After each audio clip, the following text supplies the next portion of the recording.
ආයිබෝන් සුබ උදෑසනක්. සුබ උදෑසනක් කිව්වාට තත්ත්වයේ තරමටම හොඳ නැහැ. තාම බෝම්බ බිය පහව ගිහිල්ලා නැහැ. රටක් හැටියට ජනතාවක් හැටියට අපි ආරක්ෂක අංශත් එක්ක එකතු වෙලා මේ මොහොතේ ඉතාමත්ම සීරුවෙන් අවධානයෙන් ඉන්න ඕනි. ඒ ඇරෙන්නට මේ මාංශපේශී බලයෙන් අපි ප්‍රශ්න විසඳන්න යන්න හොඳ නැහැ. ඊයේත් අපි ගැන කිව්වා, පෙරදත් ඒ ගැන කිව්වා. දිගටම නිදහස් සංවාද වැඩබිමින් මේ ගැන කතා කරනවා. ආරක්ෂක අංශ වලට අදාළ කාර්යයන් කරගන්න දීලා අපි ජනතාවක් හැටියට වගකීමෙන් ඊට සහයෝගය දෙන්න ඕනේ. ඒ හැරෙන්නට ගෝත්‍රික වර්ගවාදී හැඟීම් වලින් අර අඩුපාඩු පිරිමහ ගන්න කවුරුත් සහ කරන්න එපා. අපි ඉන්නේ ඉතාමත්ම ඓතිහාසික අභියෝගයක් ඉදිරියේ. මේ මොහොතේ නිදහස් සංවාද වැඩබිම සංවාද ඉදිරියට ගෙනියන්නේ ජනාධිපති නීතිඥ මනෝහර ආර්.ඩි. සිල්වත් එක්ක. ඔබ දන්නවා දැකපු ගමන් රූපය අලුතෙන් හඳුන්වා දෙන්න යන්නේ නැහැ. දැන් මම කෙටි විස්තරයක් කිව්වා. මේ මොහොත අවදානම් සාගතයි. කවුරු මොන විග්‍රහයට ගියත් මගේ පළවෙනි ප්‍රශ්නේ ඉතාම දරුණු ප්‍රශ්නයක්. මේ සිද්ධ වෙච්ච මහා විනාශය, කියන්නේ ජීවිත 500කට එහා ගානක අවධානය, සම්පූර්ණ ජීවිත අවධානයට ලක් කරලා විශාල ගානක් මරලා 100 ගානක් තුවාල වෙලා බීතියටපත් කරලා පවුල් කඩලා මේ මහා විනාශය හිටපු සියලුම දේශපාලනඥයන් දැනගෙන ඉඳලා තියෙනවා. ඒ කියන්නේ පේනවා ඔවුන් අනිවාර්යයෙන්ම දැනගෙන තමයි මේ මරා දැමීම් වලට, තුවාල කිරීම වලට, පිපිරීම වලට ඉඩ දීලා තියෙන්නේ. මේ තත්ත්වය කොහොමද තේරුම් ගන්නේ? දැන් මේකේ ඇත්තටම අපි මේක ඔවුන්ගේ නොසලකිලිමත් කමක් නිසා හෝ එහෙම නැත්නම් ඔවුන් ඕනෑකමින් මේක කරපු එක කටයුත්තක් හැටියට බලනවට වඩා මේක පුළුල් ලෙස බැලිය යුතුයි මේ රජයේ ජාතික ආරක්ෂාව පිළිබඳ වර්තමාන ප්‍රතිපත්තිය මොකක්ද කියලා. දැන් අපි දන්නවා අපි 30 වසරක යුද්ධය 2009 අවසන් කළා. ඒ බකවානුවේ ජාතික ආරක්ෂාව සම්බන්ධව දැන් මම මේ කාරණාව සඳහන් කරන්න ඕනේ. ඒ රජයේ කරපු සියලු දෙයක්ම නිවැරදි කියලා මම මේ කියනවා නෙමෙයි. නමුත් ජාතික ආරක්ෂාව සම්බන්ධව වුන් අනුගමනය කරපු ප්‍රතිපත්තියයි වර්තමාන රජය ජාතික ආරක්ෂාව සම්බන්ධ අනුගමනය කරන ප්‍රතිපත්තියයි අතර අහස පොළොව වගේ ලොකු වෙනසක් තිබෙනවා. දැන් මේක ආරම්භ වෙන්නේ අපි ගත්තොත් අද අපේ ජාතික ආරක්ෂාව අපි මේ ජාත්‍යන්තර ප්‍රජාවට බාර දීලා තියෙනවා. අපි දන්නවා 2015 අගෝස්තු මාසයේ මහමැතිවරණේ තිබුණේ මම හිතන්නේ 17 වෙනිදා අගෝස්තු 14 දුකෝද සැප්තැම්බර් මාසේ 15 වෙනිදා අපි දන්නවා මේ ජිනීවා නුවර ඉන්න මානව හිමිකම් කොමසාරිස්වරයා වාර්තාවක් පිළියෙල කළා. ඒ වාර්තාව පිළියෙල කළා ඔක්තෝබර් මාසේ 1 වෙනිදා අපේ ලංකාණ්ඩුවත් එක්සත් ජනපදයක් ඒ වගේම ඇමරිකාවත් එක්ක එකතු වෙලා ලංකාවට විරුද්ධ යෝජනා සම්මතයක් ගෙනා. දැන් දෙකේම ඒ යෝජනා සම්මතයේ පිළිගන්නවා අර මහා කොමසාරිස් වාර්තාව. ඒ වාර්තාවේ තියෙන එක දෙයක් තමයි ත්‍රස්තවාද වැළැක්වීමේ පනත අවලංගු කරන්න ඕනේ. ත්‍රස්තවාදී පනත අවලංගු කරලා ඒකට වෙන නීතියක් ත්‍රස්තවාදී වැළැක්වීම සඳහා වෙන නීතියක් ගේන්න ඕනේ. දැන් අපි මේ අවුරුදු 30 අවුරුද්දක යුද්ධය සාර්ථකව නිම කළේ ওই නීතිය යටතේ. දැන් මොකද්ද මේ ඡන්දේ ඉවර වෙලා සුමාන දෙකක් ඇතුළත අපි දිනපු මානසික මෙහෙවර මේ පනත යටතේ දිනලා මේක අවලංගු කරන්න තියෙන හදිස්සිය. එහෙම තමයි අපේ ජාතික ආරක්ෂාව පිළිබඳ මේ ආණ්ඩුව වැඩ පටන් ගත්තේ. මේ වෙනකොට පාර්ලිමේන්තුවට ඉදිරිපත් කළා තියෙනවා වර්තමාන ත්‍රස්තවාදී පනත අවලංගු කරලා අලුත් පනතක් ඉදිරිපත් කළා තියෙනවා. දැන් මේ පනත් දෙකේ ලොකු වෙනසක් තියෙනවා. දැන් කලින් පනත ඕන කෙනෙකුට බලපාන්න පුළුවන් පුරවැසියෙකුට හෝ පුරවැසියෙකු නොවන කෙනෙකුට අදාළ වෙනවා ත්‍රස්තවාදය සම්බන්ධ පනතක්. දැන් අපි දන්නවනේ දැන් හෙරොයින් අල්ලලා පාකිස්තාන් කාර්යෝ ඉරාන් ජාතිකයෝ අනන්තවත් හිරේ ඉන්නේ. උන්ගේ පුරවැසිභාවය ප්‍රශ්නයක් නෙමෙයි. නමුත් මේ ත්‍රස්තවාද පනතේ මේ අලුතෙන් ගෙනල්ලා තියෙන ත්‍රස්තවාද පනතේ මේ පනත අදාළ වෙන්නේ කාටද කියලා විශේෂයෙන් සඳහන් කරනවා. කියන්නේ සමස්තයක් වශයෙන් හැමෝටම අදාළ වෙන්නේ නැහැ. ඒගොල්ලෝ තෝරනවා මෙන්න මේ අයටයි අදාළ වෙන්නේ මේ අයට අදාළ වෙන්නේ නැහැ කියලා. අදාළ නොවන පුද්ගල කොට්ටාසයක් උන් හඳුනාගෙන තියෙනවා. ඒ තමයි ලංකාවේ පුරවැසියෙකු හැටියට ඉඳලා දැන් පුරවැසියෙකු නොවේ නම් ඔහු ලංකාවේ නිත්‍ය පදිංචියක් නැත්තම් මේ පනත අදාළ වෙන්නේ නැහැ. අදාළ කරගන්න නම් ඔහු දැනට මේ පුරවැසි භාවයේ තියෙන රටේ අවසරය ඕනේ. ඒ කියන්නේ දැන් අපි දන්නවා මේ ත්‍රස්තවාදයට නියුතු පුද්ගලයන් මේ රටේ පුරවැසි භාවය අතහැරලා පිට රටවල් වල පදිංචි වෙලා ඉන්නවා. ඒ අය අදටත් මේ ත්‍රස්තවාදී සහ රට බෙදීමේ ව්‍යාපෘතියට මුදල් ආධාර දෙනවා විවිධ ව්‍යාපෘති නොන් කරනවා. එතකොට මේ පිට රටක ඉඳගෙන ලංකාවේ පුරවැසිභාවය අතහැරලා ලංකාවේ නිත්‍ය පදිංචියත් අතහැරලා පිට රටක ඉඳගෙන මෙහෙට සල්ලි යවුවොත් බෝම්බ යවුවොත් ඔහු මේ පනත යටතේ වැටෙන්නේ නැහැ. දැන් අපි දන්නවනේ බ්‍රිතාන්‍යත් ප්‍රංශයත් කටයුතු කළේ කොහොමද කියලා අපේ ජාතික ආරක්ෂාව සම්බන්ධව. අපි ප්‍රභාකරන්ව අල්ලගන්න ඕන්න මෙන්න කියලා කියෙද්දී ඔවුන් විශේෂයෙන්ම ඔවුන්ගේ විදේශ ඇමතිවරු දෙදෙනා ලංකාවට එවුවා මේක නවත්තන්න කියලා. ඒතකොට අපේ ජාතික ආරක්ෂාව සම්බන්ධව ඔවුන් ක්‍රියා කළේ එහෙමයි.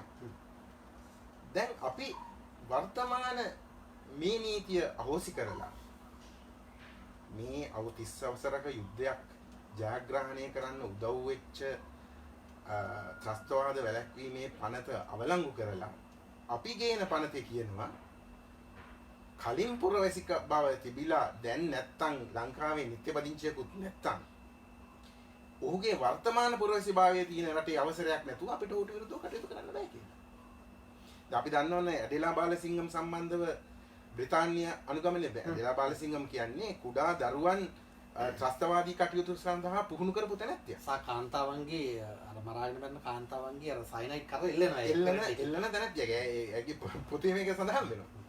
දැන් ඒ වගේ අපේ රටට විරුද්ධව ත්‍රස්තවාදී කටයුතු ක්‍රියාවල නිරත වෙන විදේශික කාන්තාවන් සහ විදේශික පුද්ගලයන් සම්බන්ධව ජාත්‍යන්තර ප්‍රජාව කියලා ඔයි කියන ඇමරිකාව බ්‍රිතාන්‍ය ප්‍රංශය වගේ රටවල් වල අනුගමනය කරන ප්‍රතිපත්තියට අනුගත වෙන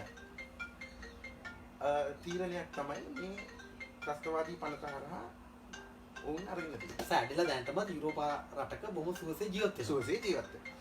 ඉතින් එතකොට දැන් මොන රජයක්ද ලංකාවේ මේ විදිහේ බොහොම අමාරුවේ ජීවිත කැප කරලා ලේන් දහදිය කැප කරලා මේ රට ත්‍රස්තවාදයෙන් නිදහස් කරගත්ත රටක් නැවත ත්‍රස්තවාදයට ඇද දැමීමක් නෙවෙයිද මේ පනත ගෙනෙන්නේ.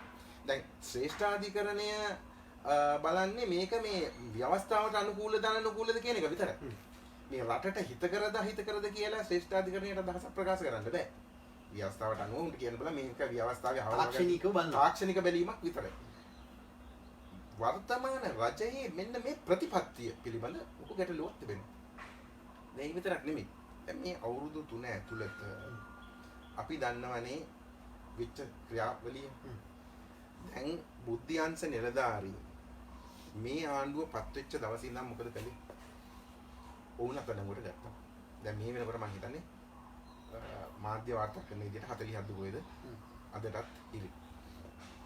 දැන් මේ බුද්ධ්‍යංශ නිලධාරීන්ව අත්අඩංගුවට ගත්තේ මොන සාක්ෂි පදනම් කරගෙනද කියන එක ඉතාල වැදගත්. පළවෙනියෙන්ම දැන් ওই එක්නැලිගොඩ මහත්මයා ඝාතනය කරාය කියන සැකය කියන ඔහු හොයාගන්න නැහැ. ඒ සැකය පදනම් කරගෙන අවුරුදු ගණනාවක් මාස ගණනාවක් අපේ බුද්ධ්‍යංශ නිලධාරී රිමාන්ඩ් බාරේ ප්‍රබාගෙන හිටියා.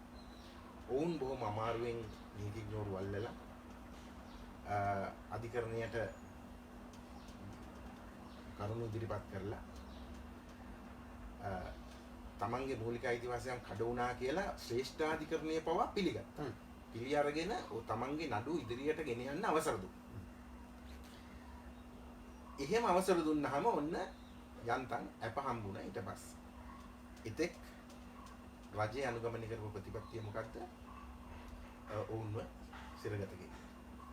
දැන් මේ සඳහා දැන් කවුරුවක්වත් එක්නැලිගොඩ මහත්තයා අල්ලගෙන ගිහිල්ලා ඌව මරනවා හරි එහෙම නැත්නම් ඌගේ හිස ගසා දානවා කවුරුත් දැකපු කෙනෙක් නැහැ. මෝන් මොකද කළේ? මෝන් මේ අධිකරණයේ කියා හිටියේ මොකද්ද? නෑ මේගොල්ල මේ ටෙලිෆෝන් කෝල් අරන් තියෙනවා අර එක්නැලිගොඩ මහත්තයා හිටපු හරියේ ඉඳගෙන. ඔච්චරයි සාක්කියකට තියෙන්නේ. අද වෙන තුරු මේ බුද්ධ්‍යංශ නිලධාරීන්ට විරුද්ධව පැමිණිල්ලක් ගොනු කරලා නැහැ. නඩු විභාගයක් පටන් ගෙනත් නැහැ. නමුත් ඔවුන් චුදිතව හැටියට එහෙම නැත්නම් සැකකාරයව හැටියට ඔවුන් අධිකරණේ ඉන්නවා. ඔවුන්ගේ අනාගතය මොන පැත්තකට තීරණය වෙයිද කියන සැකෙන් තමයි ඔවුන් ඉන්නේ. එතකොට අපි මේ දෙන පණිවිඩය මොකද්ද? දැන් අපි හිතමු බුද්ධ්‍යංශ නිලධාරියෙක් කාට හරි වෙඩි තියනවා කවුරු හරි දැකලා අල්ලගෙන ගිහිල්ලා රිමාන්ඩ් භාරයටපත් කරනවා නම් ඒක වෙන කාරණාවක්. දැන් මේ ක්‍රියාවලිය මේ එහෙම කිසිම සාක්ෂියක් ඇතුව නෙවෙයි මුන් අත්අඩංගුවට ගත්තේ. මුන් අත්අඩංගුවට ගත්තේ මේ දැන් අපි මේ දේ අවබෝධ කරගත යුතුයි. දැන් මේ බුද්ධ්‍යංශ නිලධාරීන් කියලා කියන්නේ පොල් ගහ පිටිපස්සට වෙලා බලාගෙන ඉඳලා කරුණු වාර්තා කරන පිරිසක් නෙමෙයි. ඕන් අනිවාර්යයෙන්ම බුද්ධ්‍යංශයේ රාජකාරිය වෙන්නේ අපරාධ කරන තැනැත්තන් සහ ඔවුන් ඇසුරු කරන තැනැත්තන් එක්ක සම්බන්ධතාවයක් ගොඩනගාගෙන ඒ තොරතුරු ලබා ගැනීම. එතකොට අනිවාර්යයෙන්ම උන්ට දුරකථන වලින් සම්බන්ධ වෙන්න සිද්ධ වෙනවා. මේ අපරාධකාරයෝ සහ ඒ අපරාධකාරයෝ ඒගොල්ලන්ගෙන් මේ තොරතුරු ගන්න. එහෙම නැතුව මේ පාරේ හරි එහෙම නැත්නම් තාප්පේ උඩින් බලලා දකින්න දේවල් වලින් නෙවෙයි තොරතුරු ගන්න. එතකොට මේ සම්බන්ධතා ජාලයක් ගොඩනගාගෙන ඒ තැනැත්තන් හරහා තමයි ඔවුන් ඇසුරු කරන තැනැත්තන් හරහා තමයි මේ තොරතුරු ලබා ගන්න. එතකොට දැන් මේ බුද්ධ්‍යංශ නිලධාරීන්ව අත්අඩංගුවට ගත්තොත් ඔබ අහවල් දවසේ අරයට කතා කළේ ඇයි? මේ අතුරුදහන් දැන් මිනිස්සු අතුරුදහන් වෙනවා. දැන් එක්නැලිගොඩත් අතුරුදහන් අපේද. එක්නැලිගොඩ මොනවද උනේ කියලා මම දන්නේ නැහැ. නමුත් යම් කිසි පුද්ගලයෙක් අතුරුදහන් වුණාම ඔහු අතුරුදහන් වුණේ ඔහු මිය ගිය නිසා හෝ ඔහු මරපු නිසා හෝ වෙන්නත් පුළුවන්. ඔහු රටින් පැන ගිය නිසා වෙන්නත් පුළුවන්. අපි දන්නවනේ ජර්මනියේ මෙහෙන් අතුරුදහන් වුණයි කියලා කියන කෙනෙක් ජර්මනියේ මතු වුණා පහුගිය කාලේ. ජර්මනියේද මොකද්ද යුරෝපයේ රටකදී මතු වුණානේ. ඉතින් මේ විදියට කවුරු හරි අතුරුදහන් වුණොත් බුද්ධ්‍යංශ නිලධාරීන්ගෙන් අහනවා නම් අහවල් දවසේ මෙයාට ටෙලිෆෝන් කෝල් එකක් දීලා තියෙනවා. එහෙම නැත්නම් මෙයා හිටපු කනුව ආසන්නයේම ඔබත් ඉඳලා තියෙනවා නේද? ඔබේ දුරකථනය තිබිලා තියෙනවා මේ අර අතුරුදහන් වෙච්ච පුද්ගලයා අතුරුදහන් වෙච්ච වෙලාවේ. එහෙම කිසි පදනමක් නැති සාක්ෂි පදනම් කරගෙන තමයි ඔය බුද්ධ්‍යංශ නිලධාරීන් එහෙම නැත්නම් කවුරුවක්වත් ඊට වඩා ප්‍රබල සාක්ෂියක් මොකක්වත් තිබෙලා නෙමෙයි. දැන් එහෙම සාක්ෂියක් තිබුණා නම් එහෙනම් මේ වෙනකොට ඔවුන්ට විරුද්ධව පැමිණිල්ලක් ගොනු කළ නඩු විභාගයක් ආරම්භ වෙන්න එපා. එතකොට අදටත් අපි බුද්ධ්‍යංශයට දෙන පණිවිඩය තමයි ඔබ මේවා පිළිබඳ වැඩි කටයුතු කරොතින් ඔබට ඉන්න වෙන්නේ හිරේ කියන කාරණා. ඒ ප්‍රතිඵලය උනේ මොකද්ද? ඔවුන් දැන් රස්සාවක් මේ රස්සා රැකියාව කරන නිසා තොරතුරු ලැබුණොත් ওই තොරතුරු ලියලා ඔවුන් එක යම් කිසි කෙනෙකුට එතනින් එහාට බැලීමක් කරන්න ඕන් බිය වෙනවා. මට හිතෙනවා මම දන්නේ නැහැ. මට හිතෙනවා අද මේ බුද්ධ්‍යංශයට වෙලා තියෙන තමන්ගේ හුදු රාජකාරී මට්ටමින් ඌට ලැබෙන තොරතුරු ලබා දීම හැරුණුකොට එතනින් එහාට ජාතික ආරක්ෂා පිළිබඳ තියෙන ඒජන්සිස් සමග ගනුදෙනු කරලා මේ ත්‍රස්තවාදී කටයුතු නැවැත්වීම සඳහා ඔහුගේ තිබෙන උනන්දුව සම්පූර්ණයෙන් ඉවත් කරලා තිබෙනවා. මොකද ඔවුන් මේ රටට ආදරේ නැති නිසා නෙමෙයි. ඔවුන් තවදුරටත් මේ ත්‍රස්තවාදීන් පිටුපස ගියොත් ඔවුන්ට වෙන්නේ අර 40 හිරේ ඉන්න 40 දෙනාට වෙච්ච දේ. මේ හිරේ ඉන්නේ මේ වැඩිකාරයෝ වෙලා නෙමෙයි. අන්න ඒක අපි විශේෂයෙන්ම මතක තියාගත යුතුයි. වැඩිකාරයෝ වෙලා හිරේ ගියාය නෙමෙයි. මේ හුදෙක් මවාගත්ත චෝදනා මත මේ අයව අරගෙන හිරගත කිරීම නිසා. ඒ අයටත් දරු මල්ලෝ ඉන්නවා. උඩා දරුවෝ ඉන්නවා. එතකොට අපේ බුද්ධ්‍යංශයක් ක්‍රියාත්මක වෙයිද? දැන් අපිට අද පත්තරේ කියන්නේ මොකද්ද? මේ ඉන්දියාවෙන් අපිට කිව්ව දැන් අපේ මේ රටේ බුද්ධ්‍යංශ කාර්යක්ෂම බුද්ධ්‍යංශයක් තිබ්බා. දැන් අපිට බුද්ධ්‍යංශ තොරතුරු දෙන්නේ ඉන්දියාවේ. කියන්නේ ඉන්දියාවේ කියපු එක තමයි දැන් අපි ආණ්ඩුවට කියන්න වෙලා තියෙන්නේ. ඇයි? බුද්ධ්‍යංශය සම්පූර්ණයෙන් විනාශ කළා. මේ ආණ්ඩුව 2001 2003 උඹට මතක තියෙන මිලේනියම් සිද්ධිය. දැන් මිලේනියම් සිද්ධිය හරහා වුන් කලේ මොකද්ද? ඒත් අපේ 30ක් විතර බුද්ධ්‍යංශ නිලධාරීන් ඝාතනය වුණානේ. හරි. ඒක දෙවන වරටත් දැන් කරගෙන යනවා. එතකොට අද මෙන්න මෙහෙම ප්‍රශ්නයක් තිබෙනවා. මේක මේ යම් කිසි තොරතුරක් කියන්න බැරි වුණා.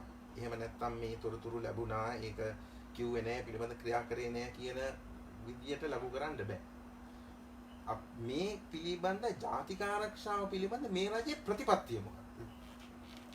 දැන් ඇමරිකාව කියනවනේ ICC එකට කිව්වනේ. ජාත්‍යන්තර යුද අධිකරණයට කිව්වා අපේ සෝල්දාදුව ගැන හොයන්න આવොත් අපි හොඳ පාඩමක් උගන්වනවා කියලා. හරි. ඇමරිකාව අනික දැන් පහුගිය දවසේ ඇෆ්ගනිස්තානය සම්බන්ධව විමර්ශනය කරන්නේ නැහැ කියලා ජාත්‍යන්තර යුද අධිකරණය බව කියනවා. ඒගොල්ලෝ කියනවා නෑ මේක මේ දැන් තියෙන වර්තමාන තත්ත්වය අනුව අපි ඒක හොයන්නේ නෑ. ඒ මොකද ඒ රජය පැහැදිලි ස්ථාවරයක් ගන්නවා. වුන් හිට ගන්නවා ඒ රටේ ජාතික ආරක්ෂාව පැත්තේ. එතකොට යම්කිසි ආණ්ඩුවක් යම්කිසි රාජ්‍යයක තමන්ගේ ජාතික ආරක්ෂාව වෙනුවෙන් ඍජුව වැනින්නේ නැතුව හිටගත්තොත් ජාත්‍යන්තරයත් සෙල්ලම් කරන්නේ නැහැ. මොකද වුන් දන්නවා ඒ විදිහේ ප්‍රතිපත්තියක් අනුගමනය කළොත් ඔවුන්ටත් ඒ ප්‍රතිවිපාක විදින්න සිද්ධ වෙනවා කියලා. ඒ හින්දා තමයි ඔවුන් මේ අපේ ඇමතිවරු දෙන්නේ තුන් දෙනෙක් එක එකතු වෙලා ලංකාවේ අස්සන ගත්තේ. සමානුග්‍රහය සඳහා ගත්තේ. දැන් මේක ඒ අය කිව්වනම් මේ පණ තව ළඟු කරන්න ඕනේ. එහෙම නැත්නම් උඹලට මේ විදිහට කටයුතු කරන්න බෑ. මේ විදිහට කටයුතු කරන්න ඕනේ කියලා ඒගොල්ලෝ කිව්වොත් එතකොට ජාත්‍යන්තරයට රටකට මැදිහත් වෙන්න පුළුවන් කියන ප්‍රතිපත්තිය රාමුව නිර්මාණය වෙනවා. ඒකට ඉන්දියාව කැමති නැහැ. ඒකට ඇමරිකාව කැමති නැහැ. ඒකට ඉස්රායලය කැමති නැහැ. ඒකට චීනය කැමති නැහැ. නමුත් අපි කිව්වොත් නෑ අපි ත්‍රස්තවාදී පනත ඉවත් කරනවා. අපි මූලික අයිතිවාසිකම් වලට ගරු කරලා අර්ග කරන්නේ නෑ. මේක කරන්නේ නෑ. අපේ සෝල්දාදුවන් අපි යුද අපරාධ අධිකරණයට ගෙනියනවා. අපි කාර්යාල මෙහෙ දානවා. දාලා ඒව හොයනවා. ඒව කියලා අපි කිව්වොත් ඒගොල්ලෝ කියයි. දැන් ඒගොල්ලෝ මොකද්ද කියන්නේ? ජාත්‍යන්තරය දැන් කියන්නේ අපිට උඹලා අපිට පොරොන්දුවක් වුණා. උඹලා ඒ පොරොන්දුව ඊට කරමු. ඒ ජාත්‍යන්තරය අපිට කියපු දෙයක් නෑ. ඒ නිසා මොනතරම් මන්ද බුද්ධික මොනතරම් දේශද්‍රෝහී රාජ්‍ය විරෝධී කටයුත්තක්ද කළේ මේ ආණ්ඩුව උයි යෝජනාවට සමානුග්‍රහත්වය දැක්වීම. දැන් ඒ විතරක් නෙමෙයිනේ. දැන් ඔබ දන්නවා මේ වෙනකොට අපේ හමුදා නිලධාරීන් ඉලක්ක කරගත්ත පනත් 4ක් සම්මත කරා. එයින් එකක් තමයි මේ අතුරුදහන් වීමේ කාර්යාල පනත. දැන් මේ අතුරුදහන් වීමේ කාර්යාල පනතක් දැන් මේ මොකටද? අතුරුදහන් වෙච්ච මිනිස්සු හොයන්න. දැන් අතුරුදහන් වෙච්ච මිනිහෙක් හොයනවා නම් අතුරුදහන් වෙච්ච මිනිහා හොයන්න ඕනේ පොලිසියනේ. දැන් මේකට පොලිසියට බාර දෙන්න නැතුව, ඒ කියන්නේ අපි මොකද්ද කියන්නේ? අපිට අපේ පොලිසිය අතුරුදහන් මිනිස්සු හොයන්නේ නැහැ, ඒව හංගනවා. අපි මිනිස්සු අරගෙන ගිහිල්ලා අතුරුදහන් කරනවා කියන එක පොලිසිය අතුරුදහන් කරනවා කියලා කියන්නේ. එයි අතුරුදහන් වෙච්ච අය පිළිබඳ විමර්ශනය කිරීමට මෙතෙක් කල අවුරුදු 100 ගණනක් තිස්සේ ලංකාවේ නීතිය යටතේ පොලිසියට තිබිච්ච අයිතිය ලෝකේ හැම රටක්ම තමන්ගේ පොලිසියට අතුරුදහන් වෙන මිනිස්සු හොයන්න පුළුවන්. අපේ රටේ අතුරුදහන් වීම හොයන්නේ NGO කාර්යය. පොලිසියෙන් මේක අරගෙන අතුරුදහන් වීමේ කාර්යාලයක් කියලා පනතක් සකස් කරලා කාර්යාලයකුත් දැම්මා. දැන් ඒකේ ඉන්න අය බලන්න. එයින් එක්කෙනෙක් තමයි නිමල් කමනෑන්ඩු. නිමල් කමනෑන්ඩු ජෙනීවා නුවර ලංකාවට විරුද්ධව කටයුතු කරපු හැටි අපි දන්නවා. හරි. එතකොට ඒ විදිහේ තැනත්තන් තමයි මේ NGO කාර්යය මේකපත් කරන්නේ. ඒගොල්ලන්ට දීලා තියෙන බලතල මොනවද? ඒ අයට පුළුවන් උදේ රැ ඕන වෙලාවක ඕනම සොල්දාදුවෙක් අරගෙන ඇවිල්ලා උන් කටුත්තර ගන්න. උන් ළඟ තියෙන ලිපි ලේඛන උන් සන්තකයට ගන්න පුළුවන්. දැන් අපේ බුද්ධියන්ස නිලධාරී කොල කෑල්ලක්වත් අතේ තියාගනීද ඔහොම NGO කාර්යෝ කඩා පැනලා ඒගොල්ලන්ගේ ඒ ලේඛන ටිකයි මේගොල්ලන්ගෙන් කට උත්තර ගන්න එනවනම් මොකටද මේ ඕ තොරතුරු මේව කළා ඒ අය මේ හිරියන්නේ එතකොට මේක කලේ සම්පූර්ණ අපේ බුද්ධියන්ස අකර්මණ්‍ය කරා වෙන මොකටවත් නෙමෙයි අකර්මණ්‍ය කරන්න විතරක් නෙමෙයි දැන් මේ පනතේ මහා භයානක දේවල් තියෙනවා මේ පනතේ කියනවා මේ සාක්ෂියාච්ඡාපනත මේ දැන් ඒගොල්ලන්ගේ සාක්ෂි සටහන් ගන්නකොට සාක්ෂියාච්ඡාපනත අදාළ වෙන්නේ නැහැ කියලා. දැන් මේගොල්ලෝ මේ ත්‍රස්තවාදී පනත අවලංගු කරන්න හදන්නේ මේ මූලික අයිතිවාසිකම් රකින්නේ. එතකොට දැන් අපේ යුද හමුදාවේ අයගේ සාක්ෂි සටහන් ගන්නකොට සාක්ෂියාච්ඡාපනත මේ සුද්ධෝ දීපු සාක්ෂියාච්ඡාපනත අපිට තාම තියෙන්නේ.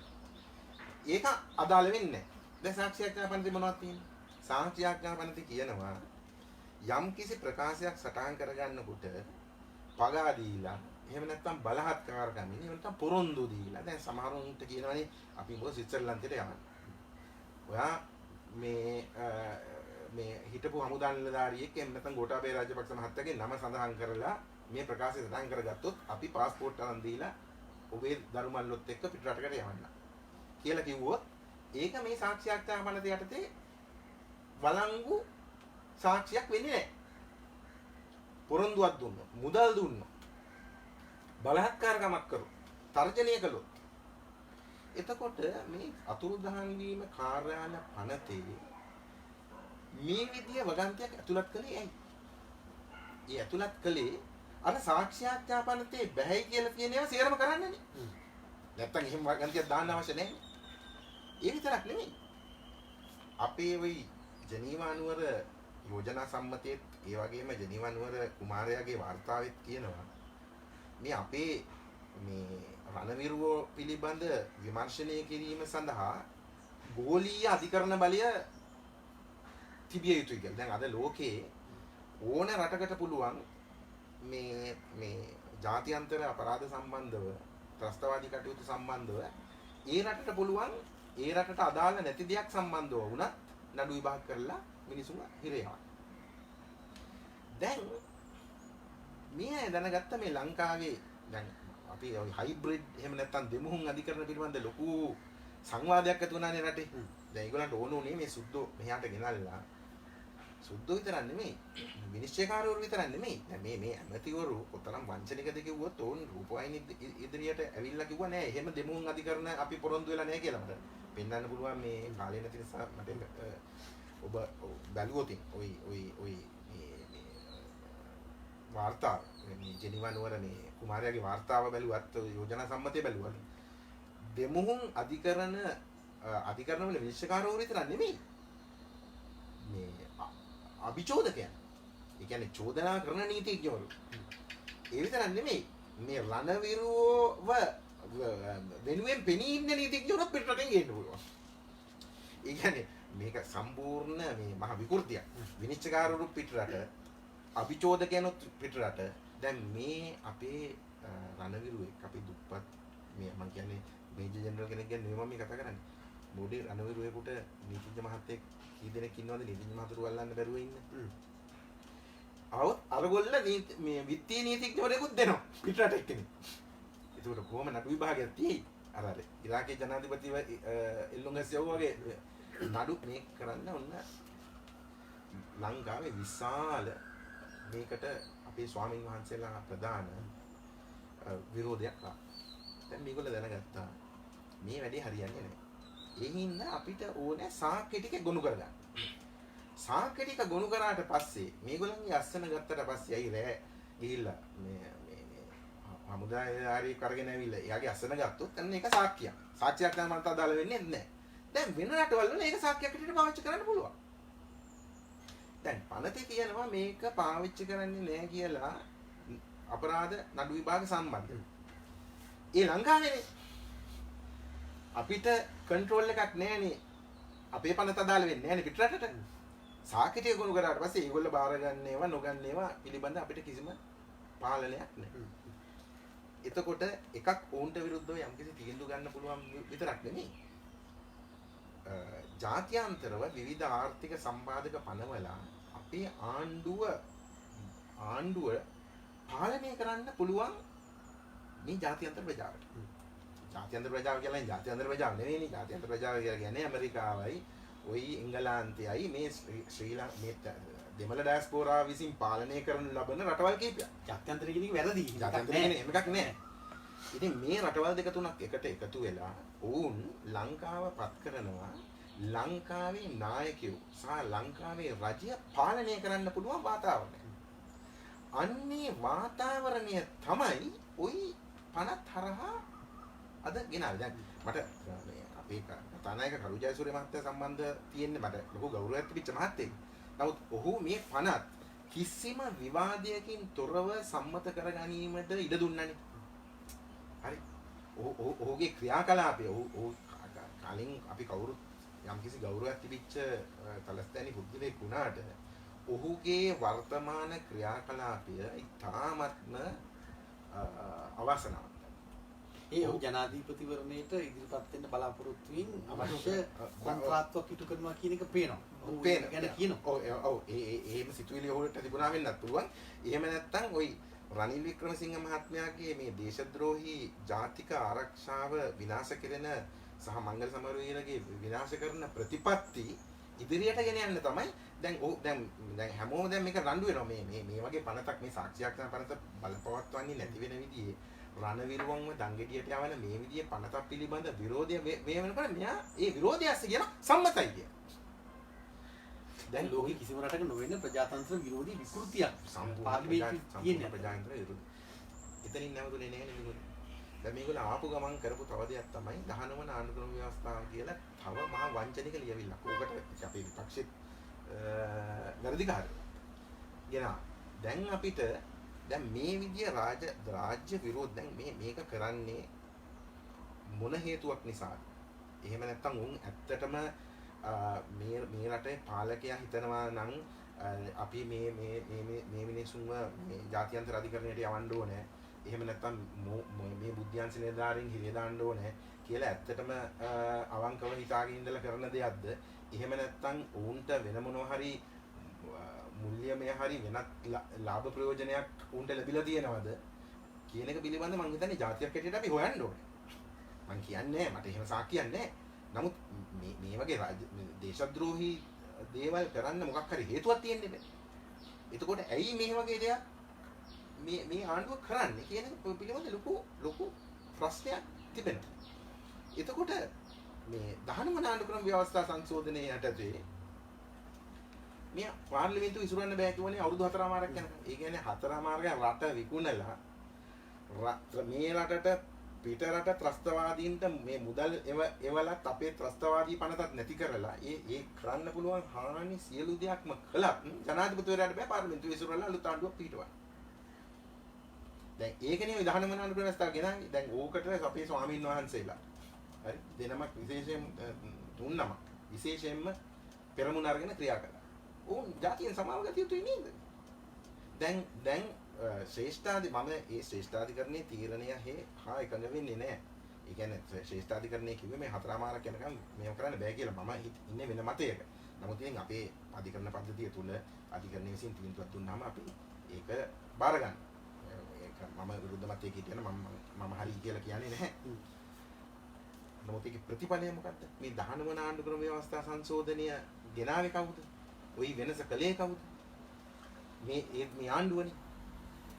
එතකොට මේ 19 වන ආණ්ඩුක්‍රම ව්‍යවස්ථා සංශෝධනය හරහා අද අපිට පාර්ලිමේන්තුවත් විසිරුවලා වෙනත් ආණ්ඩුවක් හිටවන්නත් බෑ. රටේ තියෙන ජාතික සම්පත් ටික සේරම වික්කා. රටේ ජාතික ආරක්ෂාව දැන් ওই අද පත්තරේ තියෙනවනේ මේ වික්‍රමසිංහ මහත්තයා කියනවා අපි ජාත්‍යන්තරයේ උපකාරය ඇතුව මේවා ත්‍රස්තවාදී පාලනය කරනවා කියලා. අපිට අහන්න තියෙන එක ප්‍රශ්නයක්. දැන් වික්‍රමසිංහ මහත්තයාද කියනවා මේ ජාත්‍යන්තරයේ උදව් අරගෙන කරනවා කියලා. ජාත්‍යන්තරයේ උදව් කළාට අපිට අවුරුදු 30ක්. දැන් වික්‍රමසිංහ මහත්මයා හිතනවා නම් මේ දැන් අද හෙලි වෙනකොට ජාත්‍යන්තරයේ මේ ට්‍රම්ප් එයා ටෙලිෆෝන් කෝල් එකක් දුන්න නිසා එයා හිතනවා නම් ওই ජාත්‍යන්තර ප්‍රජාවයි කියලා කියන පිරිස් මේ උදව් කරයි කියලා අපිට ත්‍රස්තවාදී ගුණ කරන්න අවුරුදු 30 30 ඒගොල්ලෝ මොකද කරේ? අපිට උදව් නොකලා විතරක් නෙමෙයි ඒ උදව් මේ අපේ ත්‍රස්තවාදය වර්ධනය කරා. ත්‍රස්තවාදීන් උදව් කෙරුවා. ත්‍රස්තවාදීන් පැහැදිලි උදව් කළා. එතකොට ඔන්න ওই ප්‍රතිපත්ති ගත්තොත් මේ හමුදා නිලධාරීන්ව ඉරයවීම නීති ගෙනාවා. ත්‍රස්තවාදී පනත අවලංගු කරන්න නීති ගෙනාවා. ඒක මේ එතකොට මේ විදිහේ ක්‍රියාදාමයක් රටක අනුගමනය කරනකොට අපිට ජාතික ආරක්ෂාව ගැන කුමන බලාපොරොත්තු. තව එක කාරණාවක් අපි සඳහන් කළ යුතුයි. මේ රටේ මේ අලුත් ව්‍යවස්ථාවක් කියලා එකක් ගෙන්න යනවා. මීට කලින් 13 වන ආණ්ඩු ක්‍රම ව්‍යවස්ථා සංශෝධනය කියලා එකක් ගෙනාවා. දැන් ওই 13 වන ආණ්ඩු ක්‍රම ව්‍යවස්ථා සංශෝධනය යටතේ සේරම පොලිස් බලතල දෙන්නේ මේ පළාත් අමාත්‍යවරයාගේ පාලනය යටතේ තියෙන පොලිසිය. දැන් ওই විග්නේශ්වරන් මහත්තයාගේ ක්‍රියාකලාපය මම විස්තර කරන්න ඕනේ නැහැ. මේ රටේ මිනිස්සු දන්නවනේ. ඔහුගේ ක්‍රියාකලාපය. දැන් ওই මිනිස්සයාට පොලිස් බලතල දුන්නොත් උතුරු නැගෙනහිර පළාතේ ඔබ හිතනවද මේ රටේ ජාතික ආරක්ෂාවට තර්ජනයක් නොවේයි කියලා? හරි. අර සාමාන්‍ය භාෂාවෙන් කියන්න තියෙන හොඳට හිටි. හරි. එතකොට අද මේ කවුද මේ ව්‍යවස්ථාව හදන්නේ? සුමන්දිරන් මහත්තයා. එතකොට මේ රටේ ඒකීය රාජ්‍යයක් වෙනුවෙන් පෙනී ඉන්න කිසිම නීතිඥවරයෙක් ඉන්නවද ඔය හදන එකට? මේ අපි කැම්පති වික්‍රමරත්න වගේ තවත් NGO කණ්ඩායමක් තමයි ඉන්නේ. වෙන මේ රටට ආදරය කරන කිසි කෙනෙක් මේ ව්‍යාපෘතියට සම්බන්ධ කරගන්නේ. ඇයි අපි ජාතියෙන් අහන්නේ? ඇයි ඒ මොකද මේ රට අකර්මණ්‍ය කිරීමේ විජාතික ප්‍රතිපත්තියක් තියෙනවා. ඒ ප්‍රතිපත්තිය තමයි මේ ආණ්ඩුව අනුගමනය කරන්නේ. මම මේ දේ කියන්න ඕනේ. දැන් ওই ආණ්ඩුවේ ඉන්න හැමෝම නරකයි කියලා මම කියනවා නෙමෙයි. මේ ඇතුලේ ඉන්න මේ ආණ්ඩුව ඇතුලේ මේ රටට ආදරය කරන පිරිස් ඉන්නවා නම් ඕන් දැන් මේ බෝම්බ පත්තු වෙන වෙලාවේ ඕන් දැන් එළියට ඇවිල්ලා මේ රට බේර ගන්න ඕනේ. දැන් විපක්ෂයට බේර ගන්න බෑනේ මේ දැන්. ඇයි ආණ්ඩුව ඉස්සරවන්නත් බෑ. හරි. එතකොට දැන් මේ ආණ්ඩුවේ ඉන්න මැති ඇමතිවරු පස්සේ මේ අපි අර්ග කරයි මේක කරයි මං එදා කිව්වේ මෙහෙම මං අරම කිව්වා මෙහෙම කිව්වා කියලා හරියන්නේ නැහැ. මේ අය අද එළියට බහැලා කියන්න ඕන අපේ ජාතික ප්‍රතිපත්තිය පිළිබඳ අපේ ප්‍රතිපත්තිය මොකක්ද කියලා. නැත්නම් ජාත්‍යන්තරෙත් එක්ක එකතු වෙලා අපි මේ ත්‍ස්තවාදී නැති කරනවා කියලා වැඩක් තියෙනවා. ඒක මහා අන්තිම විහිළුවක්. දැන් මෙතනට මම සම්බන්ධ කරන්න කැමති මගේ පළවෙනි ප්‍රශ්නේ. දැන් ඔබේ කරුණු විග්‍රහය ගැන කිසිම තර්කයක් නැහැ, විවාදයක් නැහැ. ඉතා පැහැදිලි. ලංකා විජාතිකකරණය කරමින් තියෙන බටහිර වුමනාවන් යුරෝපා වුමනාවන් මේ කියන ගැන කිසිම තත්ත්වයක් නැහැ. හැබැයි මගේ ප්‍රශ්නේ නැවත ඔබ නීතිඥවරයෙක් නිසා ඔබ පළපුරුදු නීතිවේදියෙක් නිසා මම ප්‍රශ්නේ අහන්නේ. දැන් ලෝකයේ කිසිම රටක නොවන විදිහට ලංකාවේ දැන් කුමන පැත්තකින් තොරතුරු ආවත් මේ මහා ප්‍රහාරය ගැන තොරතුරු සියලුම ජනාධිපතිවරයාගේ සිට විපක්ෂ නායකවරයා දක්වන සියලුම ආරක්ෂක අංශවල ප්‍රධානීන්ට දන්වලා තියෙනවා. ලිඛිතව. ඒ ගැන දැන් ජනමාධ්‍යවල කතා කරනවා. දැන් මේක ඔප්පු වෙන තව කාරණයක් තමයි ඔවුන්ම කියනවා ජනමාධ්‍යයට ඇවිල්ලා. "ඔව් අපේ ආරක්ෂක අංශය දැනගෙන හිටියා. මට කිව්වා මම දැනගෙන හිටියා වගේ වකින්නට හරින් ෆර්නෑන්ඩෝ වගේ අයට අමතරව." දැන් ඊටත් අමතරව දැන් මේ කිසිම කෙනෙක් පල්ලි වලට ගියෙත් නැහැ. ඔවුන් කිසි කෙනෙක් තුවාල වුණෙත් නැහැ. වෙනදා කැමරා පිරිවරාගෙන යන කවුරුත් ගියේ නැහැ. පවුල් වල ගියෙත් නැහැ. මලෙත් නැහැ. හරි පැහැදිලි මේ පාලකයෝ ජනාධිපතිවරයාගේ සියලුම අය මේක දැනගෙන හිටියා. මගේ ප්‍රශ්නේ මේකයි. ලෝකේ කිසිම රටක මේක වෙලා නැහැ. ජනතාව මරන්නට ඉඩ හැරීම. සමාව දෙන්න පුළුවන් කාරණයක්. සමාව දෙන්න නෙවෙයි. ඕන් අල්ලලා ඉරේ දාන්න ඕන. ඒ කියන්නේ දැන් අපි පොඩි උදාහරණයක් කියන්න. මේ ළඟදී හතරමං හන්දියක හිටපු පොලිස් රාලහාමි කෙනෙක්ද ඉන්ස්පෙක්ටර් කෙනෙක්ද මරලා මේ යට කරගෙන මේ අපේ මේ මොනවද ඩිෆෙන්ඩර් වගේක් ගියානේ මේ ඒක ඉතින් එළෙව් දැන් සාමාන්‍ය රියානතුරක් වුණාම වැඩිකාරය වෙන්නේ රියදුරානේ. ඒක ඇතුලේ ඉන්න මිනිස්සු වැඩිකාරය වෙන්නේ නැහනේ. දැන් ඔබයි මමයි වාහනේ ගියොත් ඔබ වැඩිවොත් මම වැඩිකාරය වෙන්නේ. නමුත් ඔබ මිනිහක් මරලා මම මේ පිළිබඳ පොලිසියට කිව්වේ නැත්තම් මෙන්න මේ චාප මාත් එක තමයි ගියේ. මේ මරලා මේ පැනලා ගියා කියලා මම මොවත් ගෙදර ගිහිල්ලා සද්ද නැතුව නිදාගත්තොත් අර මරණයට මමත් වග කියන්න ඕනේ. ඒ පදනමින් තමයි අර අනිත් තරුණියෝ ටික එදා රිමාන්ඩ් කරා. හරි. ඒ කියන්නේ අපරාධයක් වෙන බව දැනගෙන හෝ අපරාධයක් වුණු බව දැනගෙන ඒක පිළිබඳ පොලිසියට හෝ අවශ්‍ය ආරක්ෂාව බාරව ඉන්න කට්ටිය දැනුවත් නොකිරීම වරදක්. බරපතල වරදක්. එතකොට අද මේ විදිහේ මේ දැන් රජයම කියනවනේ කිව්වා මගේ ආරක්ෂක නිලධාරියට කිව්වා මම දැනගෙන හිටියේ නේ ආදි වශයෙන් කතා. එතකොට අපිට පැහැදිලිව දැනෙන ප්‍රශ්නයක් තමයි වහාම මම හිතන්නේ ජනාධිපති කොමිෂන් සභාවක් පත් කරලා මේවා දැනගෙන නොකියව හිටපු අය කවුද? කියන්නේ රටේ මේ ඉන්දිය ත්‍රස්තවාදී ඔන්න දැන් අද උදේ ගන්නවා කියලා දැනගෙන කවුරු හරි ඉඳලා ඒ පිළිබඳ පොලිසිය හෝ අදාළ බලධාරීන් දැනුවත් කළේ නැත්නම් ඔවුන්ගේ තිබෙන අපරාධ වගකීම මොකක්ද? හරි. ඔවුන්ට දිවිය යුතු දඬුවම මොකක්ද? මේ සම්බන්ධව ඒ නිලධාරීන් සහ දේශපාලනඥයන්ගේ වගකීම මොකක්ද කියන එක පිළිබඳ අර මං හිතන්නේ මේක අර බොන් කොමිසමට වඩා භයානක එකක්. මොකද මේ දැන් බොන් කොමිසම සාමාන්‍ය තත්ත්වයක් නෙවෙයි මේක ප්‍රජාතන්ත්‍රවාදී නීති අධිපති අභිබවා යන ඉතාම දරුණු විකෘතියක්. බොන්ඩ් එක මහ බැංකුවේ තියෙන සල්ලි ටික තමන්ගේ සාක්කුවේ දාගන්න කරපු වැඩන්නේ. ඒක වැරදි. ජීවිත විනාශයක් නැහැනේ. දැන් මේක මේ රටේ ඉන්න අහිංසක මිනිස්සුන්ව මරා දාන දේවල් වෙද්දි හක බලනවා නම් ඔවුන් තව දුරටත් ඒ දුර දරනවා. කමන්නේ අහක බලාගෙන අස්සල ගෙදර යනවා නම් ඒත් අපිට අමතක කරලා නිකන් ඉන්න පුළුවන්. අදටත් ඔවුන් ඒ දුර දරනවා නම් ඔවුන් සම්බන්ධ යම්කිසි කියවරක් ගත යුතුයි නේද? අනිවාර්යයෙන් මේ ප්‍රජාතන්ත්‍රවාදී ක්‍රියාත්මක වෙනවා නම් එහෙම නැත්නම් යමෝගේ මතට අභිආයුධ දීලා මේක අර ගෝත්‍රික රටක් කරන්න ඕනේ. දැන් මේකයි දැන් තියෙන ප්‍රශ්නේ. දැන් අද වෙන තුරු මේ රජය ඉල්ලාස්වීමක් ගැන දැන් ඉන්දියාවේ වෙනත් රටවල් වල කෝච්චියක් ඇක්සිඩන්ට් වුණාම එතකොට ඉල්ලාස් දැන් රුවන් විජේවර්ධන මහත්තයා කියනවා ඒ මහත්තයා කිව්ව එක ගැන මම සතුටු වෙනවා. ඔහු කියනවා අපි දැනගෙන හිටියා නමුත් මේ පිළිබඳ ප්‍රියවරක් ගත්තේ නැහැ කියන එක ඔහු පිළිගත්තා. එතකොට මේ ඔහුට ඒක කියලා නිකන් ඉන්න පුළුවන්. දැන් ඔහු ආරක්ෂා පිළිබඳ රාජ්‍ය අමාත්‍ය නම් ඔහු ඉල්ලාසිය යුතු නැද්ද? ජනාධිපතිවරයා මේ ආණ්ඩුව විසිරුවේ යුතු නැද්ද? ආරක්ෂක ලේකම්වරයා නිලධාරියෙක් හැටියට කරන ප්‍රකාශය විදේශිකයෙකුට ඉංග්‍රීසි භාෂාවෙන් ඔහු අතනකට ගන්න ඕනේ නැද්ද? ඔහු කියනවානේ පැහැදිලිව මේක දැනගෙන හිට මේ විදිහ එකක් නෙවෙයි වෙන්නේ නැති කියලා. කියන්නේ මෙච්චර එකක් ඒ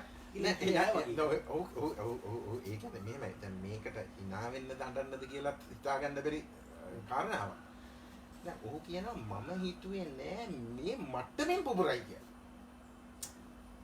I didn't think that this attack will be of this magnitude. එහෙනම් ඒකනේ කිව්වේ. ඒක සමාන වචනනේ.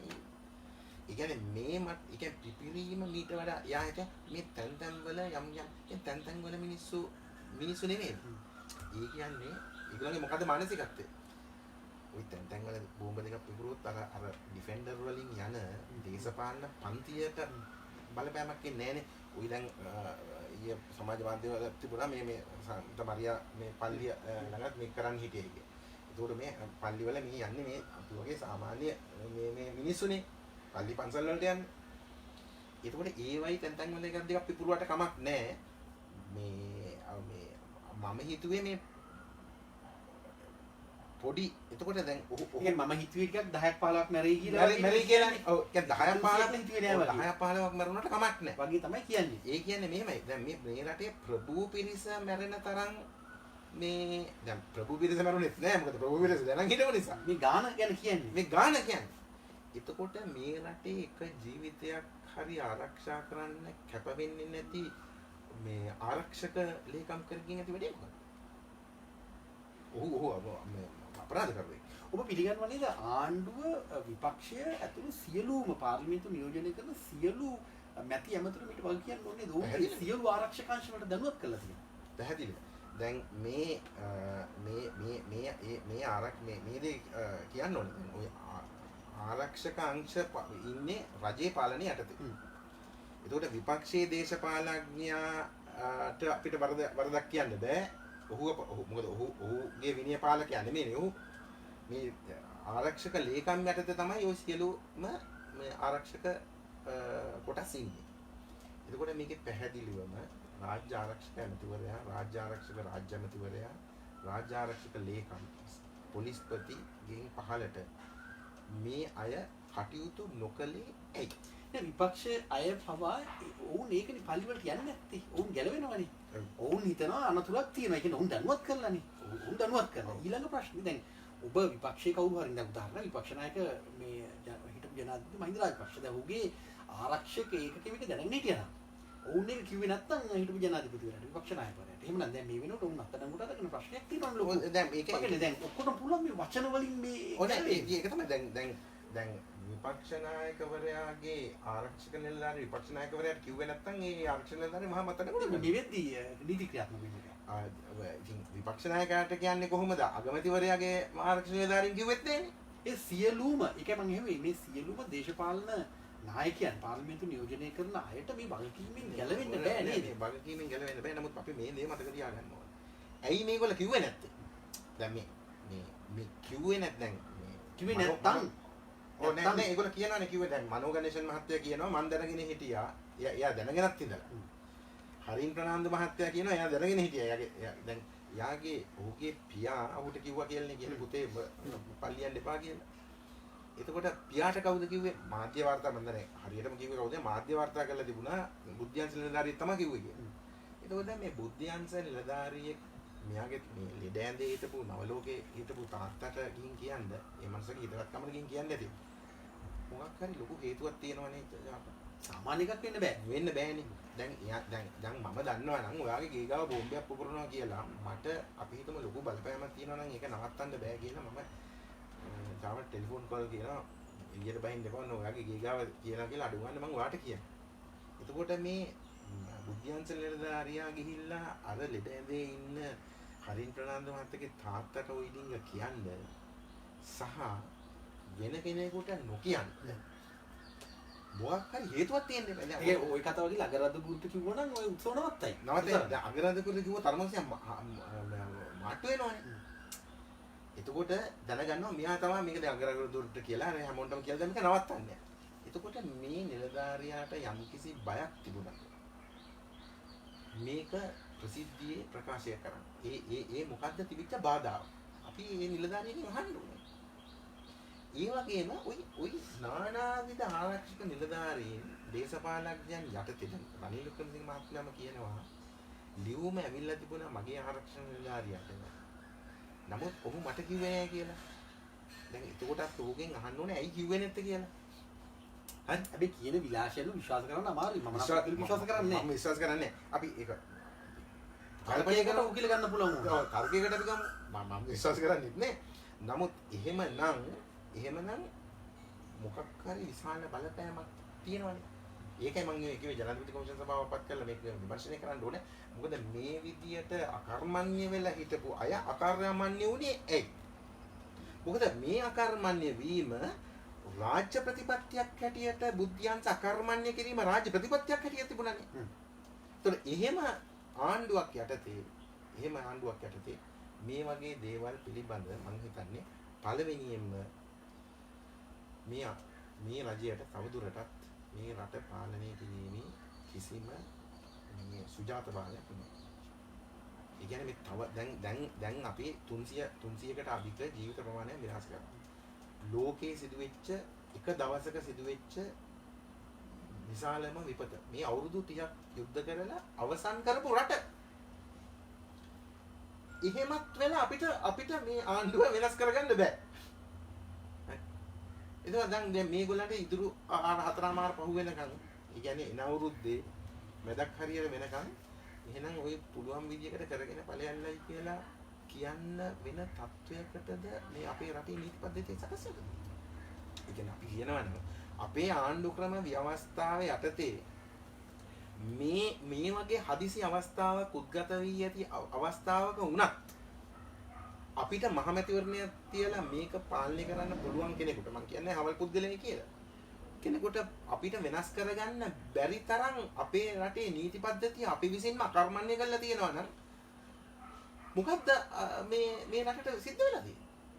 ඒ කියන්නේ මේ සැලැස්ම මේ විජාතික සැලැස්ම මම මේ හැම දෙයකටම අර දේශපාලනඥයෝ කියන ස්වරූපයේ විජාතක මේ ඕනෙකට කියන කතාවක් නෙමෙයි. මම මේ උදාහරණ සහිතව ඔබට පෙන්නුවේ ඔවුන් ගත්ත ක්‍රියාමාර්ග. ඒක අපිට යෝජනා වශයෙන් කියන්න පුළුවන් මෙන්න මේ ගත්ත පියවරවල්. මේ රටට අහිතකර ජාතිද්‍රෝහී ජාතික ආරක්ෂාවට පිටුපාන පියවර. එහෙම අරගෙන ඉතින් මේ ආණ්ඩු නඩුවමක් නැහැ. ඒක තවදුරටත් අපි කරන්න ඉඩ දෙනවා. එතකොට මේ එක්ක ආණ්ඩුවේ අස්සෙන්න ඕනේ. එහෙම නැත්නම් අපි ජාතියක් හැටියට නැගී හිඳලා ප්‍රජාතන්ත්‍රවාදී මම මේ ආණ්ඩුවක් පෙරලනවා කියලා කියන ආණ්ඩුව බලහත්කාරයෙන් පෙරලන්නේ නෙමෙයි. ප්‍රජාතන්ත්‍රවාදීව මේ රටේ ජනතාව හඬක් නගන්න ඕනේ. මේ ඉන්න රාජ්‍ය ඇමතිවරුයි අනික සුළුපටු ඇමතිවරු සංඛ්‍යාවකුත් නෙමෙයිනේ. හරි. මේ අය අපේ බදු මුදල් වලින් යපිලා මේ රටේ මහ ජනතාව ගෙවන බොන සීනි ඩිංග කන පාන් කෑල්ලට අපි බදු ගෙවන. ඒ බදු ගෙවන මේ අය තවදුරටත් අපිට පවත් මේ රට පාලනය කරන්න ඉඩ දිය හැකියි.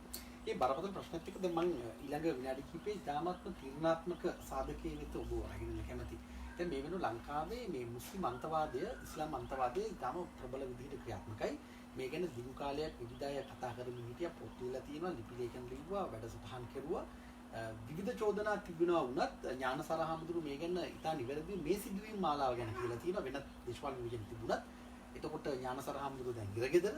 දැන් මේ තත්ත්වයන් තුළ මේ ඉස්ලාමික් අන්තවාදය, ත්‍රස්තවාදයක් විදිහට මේ රටේ මෙහෙම වර්ධනය වෙන එක ගැන ඔබේ නිරීක්ෂණය මොකක්ද? දැන් මේක සෑහෙන කාලයක පිළිස ඉඳගෙන ඥානසාර ස්වාමීන් වහන්සේ ප්‍රදාන විවිධ සංවිධාන, දේශීය සංවිධාන විසින් මේක රජයට පෙන්වලා දුන්නා. මේ පෙන්වලා දීපු හැම අවස්ථාවකදී මොකද කළේ? ඒ පෙන්වලා දීපු මිනිස්සුන් අරගෙන හිරේ දාපේ කළේ. දැන් අද පත්තරේ තියෙනවා 160ක් දෙනෙක්ව පුහුණු කළා කියලා. හරි.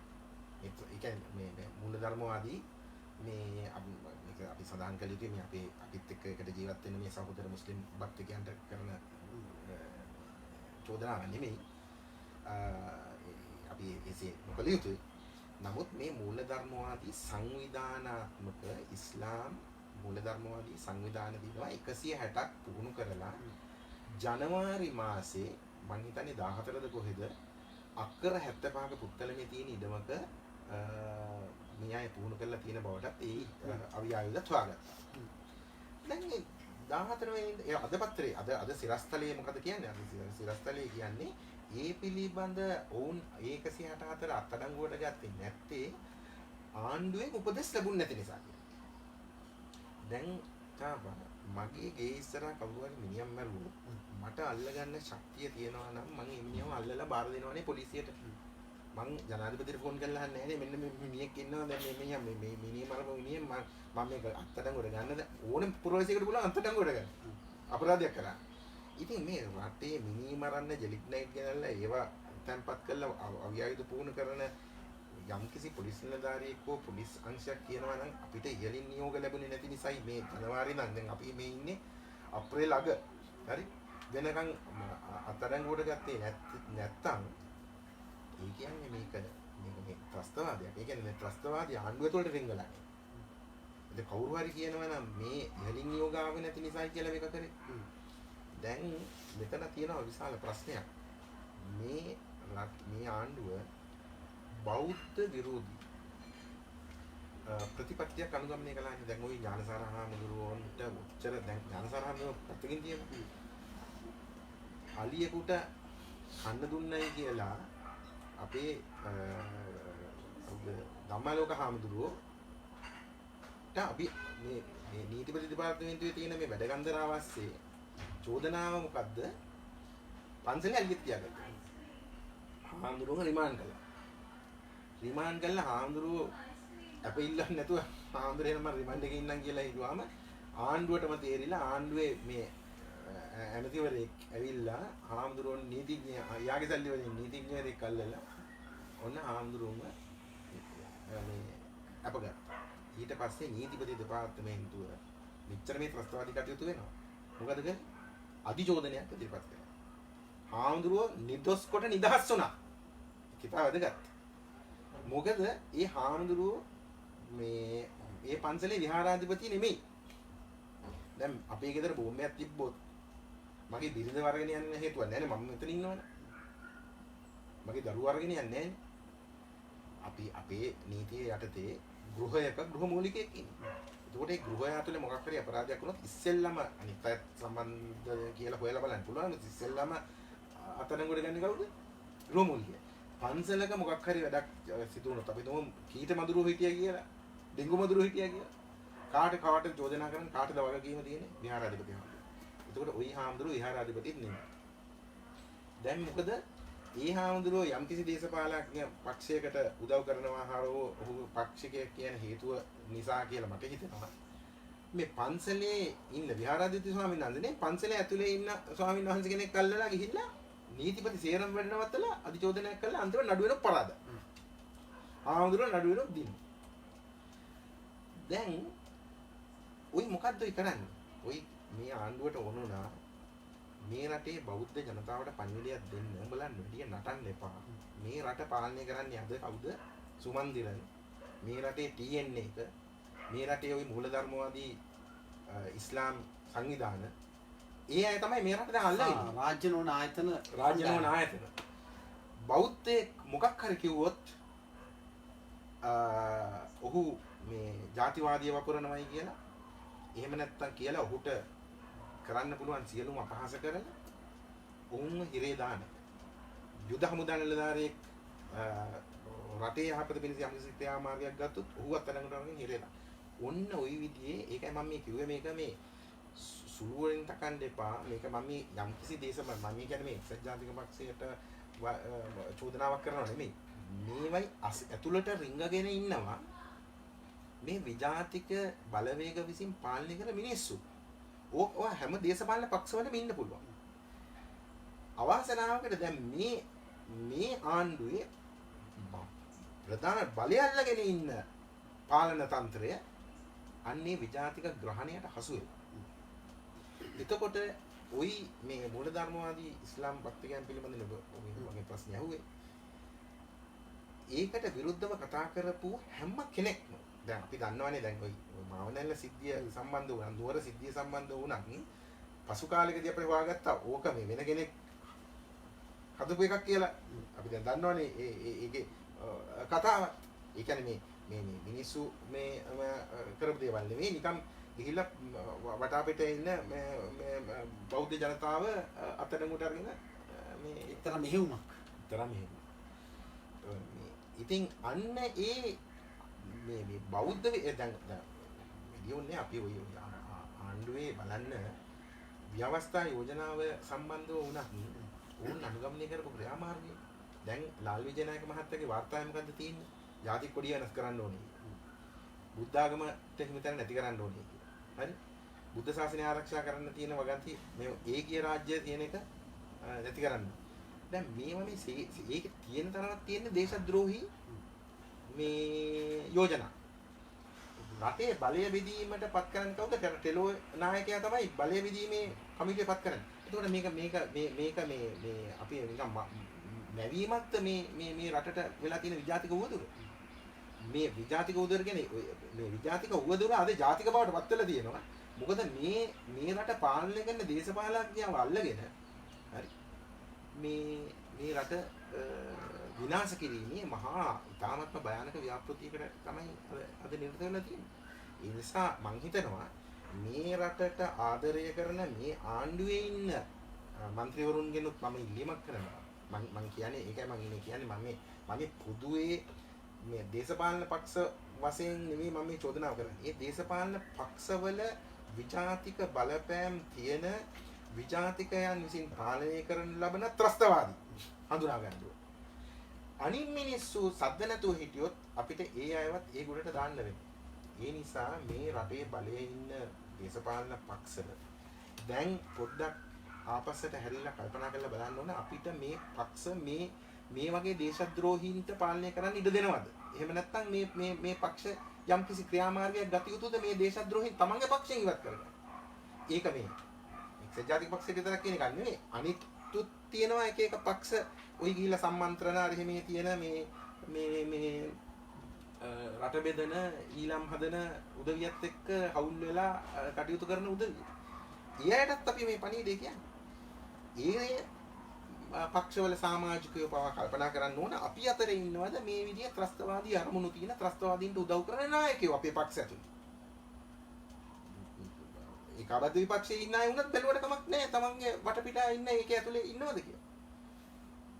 දැන් වර්තමාන රට පාලනය කරන පක්ෂ එක්සත් ජාතික පක්ෂය නිසා එක්සත් ජාතික පක්ෂයේ ඉන්න මේ රටට ආදරය කරන මේ රටට මේ රටේ මේ එක්සත් ජාතික පක්ෂය කියන්නේ උගන්නාවක් මේ රට පාලනය කරපු පක්ෂයන්නේ. මේ മന്ത്രിවරු අද කල්පනා කරලා එළියට ඇවිල්ලා මේක මොකක් හරි කරන්න ඕනේ. මේ මිනිස්සුන්ට මේ විදිහට මැරෙන්න දෙන්න එපා කියන එක අනිමින්සුකින් ඉල්ලන්නේ ඉස්සෙල්ලා අපි මේ ආණ්ඩුවේ ඉන්න අයගෙන් ඉල්ලීමක් කළේ.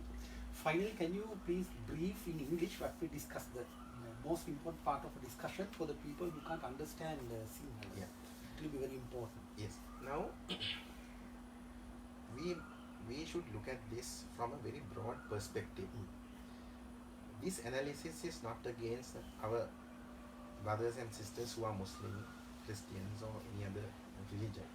We have to look at it from a broader perspective, devoid of any racial or religious perspective. Now, what has happened today is that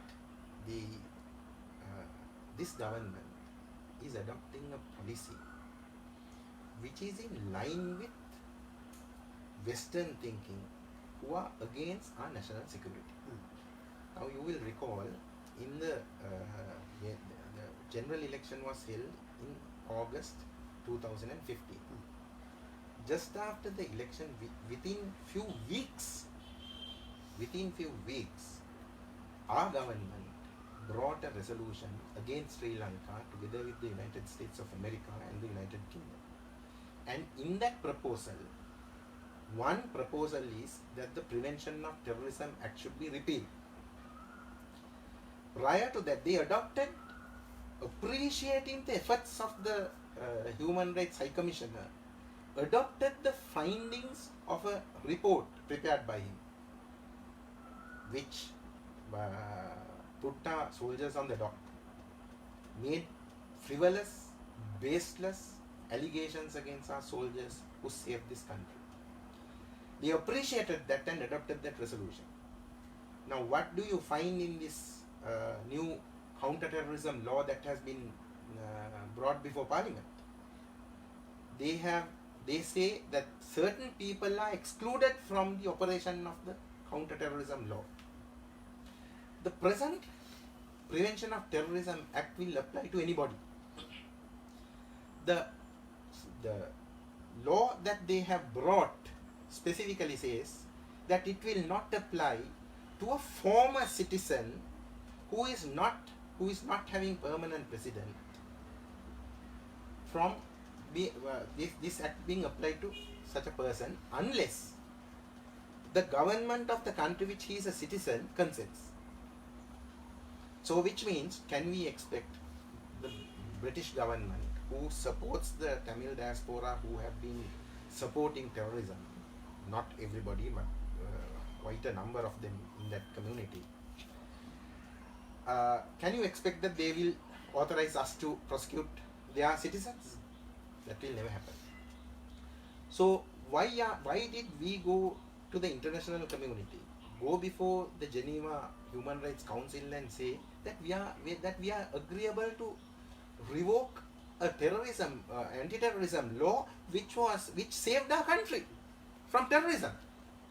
So it's a very abnormal thing. I mean, I can't imagine why politicians or a legitimate government could do so unless there were compelling reasons for them to do it, whether it is out of fear or because they are idiots, or whether for some other reason I can't explain. But what is important is that they have brought a law to exclude people who have a potential to help terrorists. So this is a law that is prepared by terrorists, not against terrorism. Not only that, since this government came, they have put all our intelligence officers in, most of them in prison. So what is the message that we give to these our intelligence units? If you do your job, you will end up in prison. Now I am saying this, they are in prison not because they were convicted. Up to date, no trial has commenced. To my knowledge, not even a plaint has been filed. If they had any evidence against our intelligence officers, by now they should have decided whether they are going to drop this case or not. But those cases are still pending. No plaint filed to my knowledge. Certainly the trial has not commenced. But some of them are in prison, some of them are on bail. Now an officer who has a charge in a court of law, what is the evidence? There is no evidence. The only evidence that the government has produced so far is that they telephone somebody. Now if a person has disappeared, they say that that person and this person's phone operated in the same area, and that they suspect that that person's death, that the officer is responsible. Now it is on that imagination that most of these intelligence officers were arrested and put behind bars. Now, you see, it's not only the physical discomfort. They have discredited them. Their children, their families have been discredited as murderers. They have brought 4 pieces of legislation. One is the Office of Missing Persons Act, which empowers people who are associated with NGOs who operate this Office of Missing Persons have the power to record statements, and the evidence ordinance will not apply to such recording of statements. What does the evidence ordinance say? Evidence ordinance says that you cannot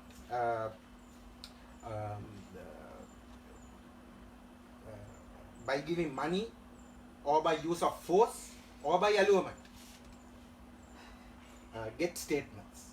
So the Office of Missing Persons Act says those provisions will not apply. The evidence ordinance altogether will not apply. If it is a clean piece of legislation, why have that provision there? Not only that, the Office of Missing Persons can exercise police powers. They would do investigations. For what? To collect all that evidence and get them prosecuted in a court outside Sri Lanka.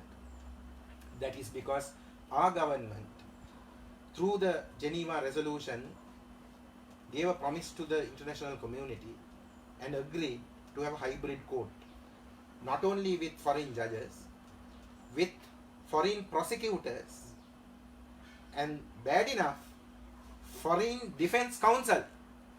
That is, if a poor soldier can't find a lawyer here, the international community is going to provide that also, those foreign lawyers. Do you think that a British lawyer or a lawyer from America or a lawyer from Norway is going to save a soldier?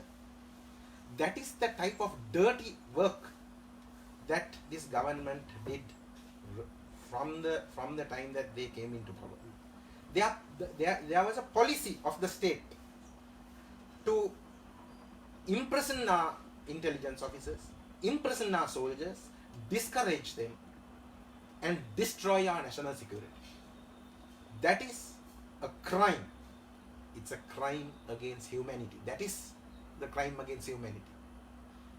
Now, this is a direct result of that, and that is what the opposition leader and the other members are saying.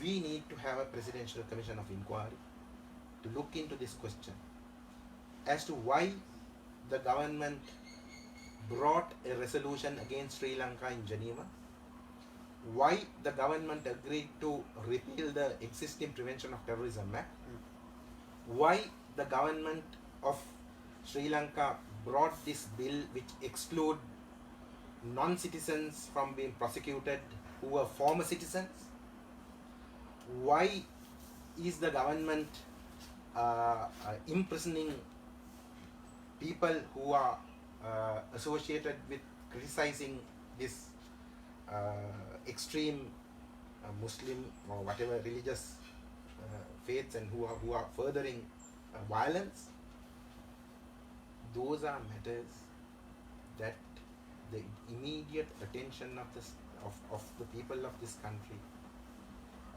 should be drawn to.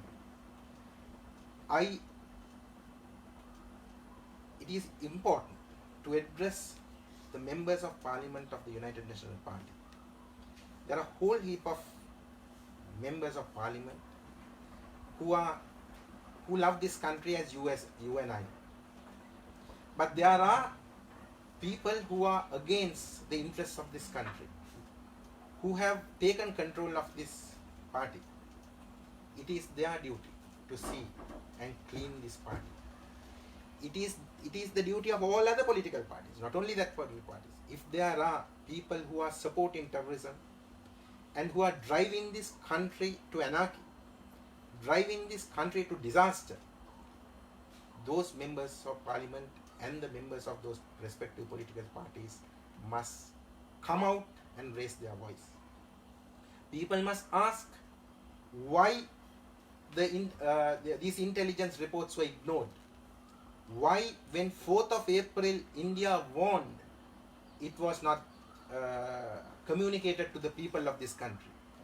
People must ask why the Secretary to the Ministry of Defence says that he did not think that the violence will be of this magnitude, and that is why he did not take any action. Why, after this, now several hours have taken after he made this statement, why wasn't he removed immediately? The government is at fault. A person who draws a distinction between violence in a small scale, I mean, if the government is going to act only if the government is of such magnitude which he is satisfied. Why is a minister of a government says, my father told me not to go to church, but I did not think that I should warn the people, his own constituents. Why did that happen? So it is, lastly, I must say, we have passed a draconian piece of law called the 19th Amendment. Now we know who appointed the IGP. The Constitutional Council appointed the IGP. I don't want to mention names, but there are a whole heap of others there is a police commission. What police commission has the power of disciplinary action? What steps did the police commission take? People hail this 19th Amendment as a very good piece of legislation. 3 Buddhist priests were praising this and saying that anybody who opposed the 19th Amendment are traitors. Shouldn't they now take action immediately to repeal this 19th Amendment and see that a properly constituted, like in South Africa, properly constituted Constitutional Council establishment forthwith, because the next appointments, now the next Chief Justice is about to be appointed and whole heap of other appointments are going to be made. Can we trust this Constitutional Council to appoint people when they have proved that the people whom they have appointed are totally not fit to hold those posts? We have failed. The 19th Amendment has failed. And in spite of that, after all these deaths, 310 deaths, 500 people injured, do we want another 500 to die to dissolve this parliament? Shouldn't the people of this country have a right to force the government or the president to dissolve this parliament? Why? Because of this 19th Amendment. Who drafted this 19th Amendment? All these laws are drafted not by the Legal Draftsman's Department. These are drafted by NGOs. The Office of Missing Persons were drafted not by government officials. This anti-terrorism law, who drafted it? I don't know.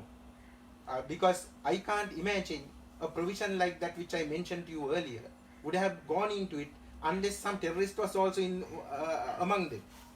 I can't imagine the 19th Amendment doing this by a citizen who loves this country.